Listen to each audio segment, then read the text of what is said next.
Magandang araw ng Miyerkules, narito na ang headlines dito sa Philippine News Agency.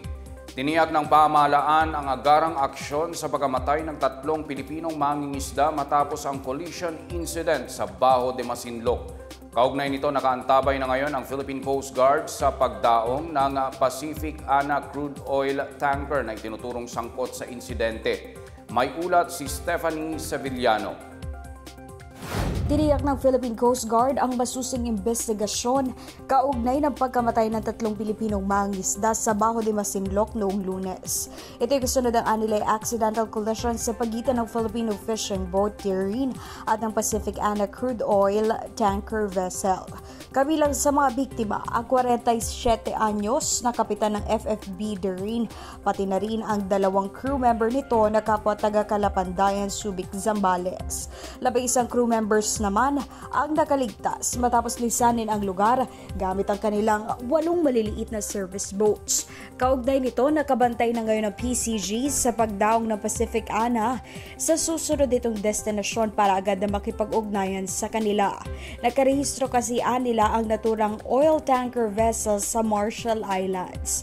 Bago ito, una ng tiniyak ni Pangulo Ferdinand R. Marcos Jr. na pananagutin ang sinumang mapatutunayang responsable sa pagkasawi ng mga Pilipinong mangingisda. Nagpaabot din ng paghihiramay ang Pangulo at tiniyak ang ayuda sa mga apektadong pamilya at biktima sa insidente. Stephanie Sevillano para sa PNA Headlines. Ipinapaaresto na ng Korte Suprema ang 6 na pulis na kinasuhan kaugnay ng pagkamatay ng 17 anyos na binatilyong si Jemboy Baltazar sa Navotas City sa isang police operation. Sa utos ni Navotas Regional Trial Court Branch 286 Judge Pedro Dabo Jr., nakitaan ng probable cause ang kasong murder laban sa 6 na pulis Navotas kaugnay ng insidente. Hindi rin sila pinayagang makapagpiyansa. Napatay si Baltazar noong 2 ng Agosto matapos pagbabarilin ng mga pulis Navotas na nakikipaghabulan sa isang suspect sa pamaril sa barangay NBBS Kaunlaran. Batay sa investigasyon, namamangka si Baltazar at isa niyang kasama nang sugurin sila ng mga naturang pulis. Kwento ng kasama niya, imbes na hayaang sumuko, pinagbabaril umano sila hanggang mapatalon sa tubig ang biktima. Lumabas sa autopsy na nabaril si Baltazar sa ulo at braso. Maliban dito, namatay din siya sa pagkalunod. Depensa naman ng mga pulis, mistaken identity ang nangyari. 8 pulis Navotas, kabilang na ang 6 na pinaaresto, ang sinibak sa pwesto dahil sa insidente. Niyanig ng magnitude 5.7 na lindol ang isla ng Dalupiri sa Calayan, Cagayan ngayong umaga. Una itong naiulat na nasa 6.2 magnitude. Ayon sa Philippine Institute of Volcanology and Seismology o PHIVOLCS, naitala ang lindol na may lalim itong 17 kilometro pasado alas 11:30 ng umaga ngayong araw. Natagpuan ang sentro nito sa hilagang silangan ng isla ng Dalupiri. Samantala, naramdaman naman ang Intensity 5 sa Calayan, Cagayan.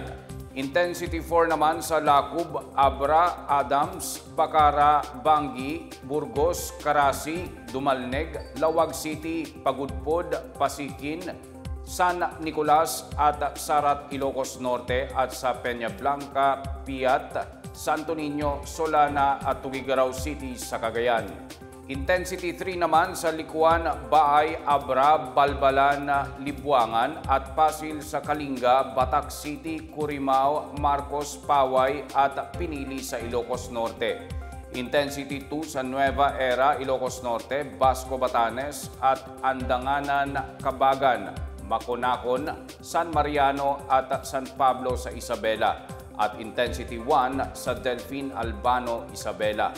Pinag-iingat din ang publiko sa posibleng aftershocks. Tiniyak ng Philippine Charity Sweepstakes Office o PCSO na patuloy itong magbibigay ng abot kamay na serbisyo para sa mga nakakatanda bilang pagkilala sa kanilang kontribusyon sa kaunlaran ng bansa. Ayon kay PCSO Chairperson Junie Cua, suportado nila ang pamahalaan sa mga aktibidad kaugnay ng paggunita sa Elderly Filipino Week.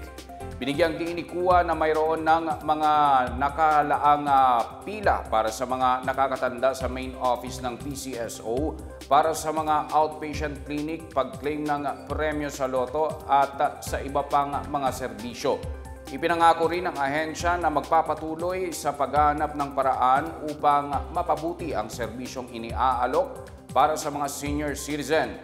Itinakda ang unang linggo ng Oktubre bilang Elderly Filipino Week sa pamamagitan ng Proclamation 470 na inilabas noong 1994. Ayon sa datos mula sa Philippine Statistics Authority, mayroong 9.22 milyong senior citizen sa bansa noong 2020.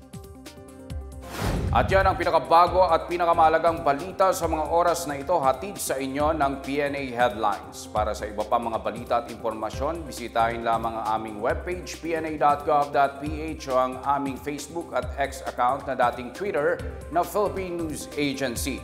Mapapanood din ang PNA Headlines sa Facebook page ng Presidential Communications Office o PCO.